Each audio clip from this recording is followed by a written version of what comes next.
ଏକ ନୂତନ ଭାବେ ନିର୍ମାଣ ହୋଇଥିବା ଘରେ ରଙ୍ଗ ଦେବା ପାଇଁ 4 ଜଣ ଯୁବକ ବାଉଁଶରେ ମଞ୍ଚା ବାନ୍ଧି କାନ୍ଥରେ ଚୂନ ଆଉ ରଙ୍ଗ ଦେଉଥିବା ବେଳେ ନିକଟରେ ଯାଇଥିବା ବିଦ୍ୟୁତ ତାର ସଂସ୍ପର୍ଶରେ ଆସିଯାଇଥିଲେ।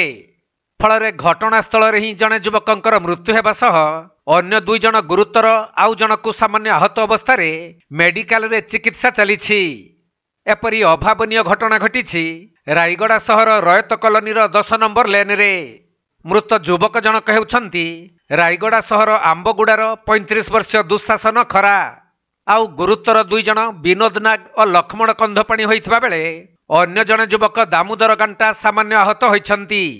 ତେଣୁ ଗୁରୁତର ଆହତମାନଙ୍କୁ ଜିଲ୍ଲା ମୁଖ୍ୟ ଚିକିତ୍ସାଳୟରେ ଭର୍ତ୍ତି କରି ଚିକିତ୍ସା ଚାଲିଛି।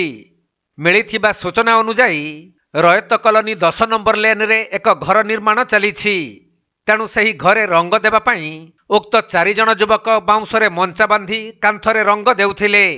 ତେବେ ସେହି ସମୟରେ ହଠାତ୍ କାନ୍ଥରେ ବିଦ୍ୟୁତ ପ୍ରବାହ ହେବାରୁ 3 ଜଣକୁ ଜୋରରେ ଝଟକା ଲାଗିବାରୁ ଘଟଣାସ୍ଥଳରେ ହିଁ ଦୁଃଶାସନଙ୍କର ମୃତ୍ୟୁ ହୋଇଥିଲା।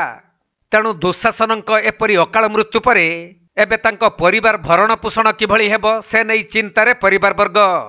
ସେପଟେ ଏହି ଘଟଣାକୁ ନେଇ ରାୟଗଡ଼ା ଟାଉନ ଥାନାରେ ଏକ ଅପମୃତ୍ୟୁ ମାମଲା ରୁଜୁ କରି ପୁଲିସ ଏହି ଘଟଣାର ତଦନ୍ତ କରୁଛି।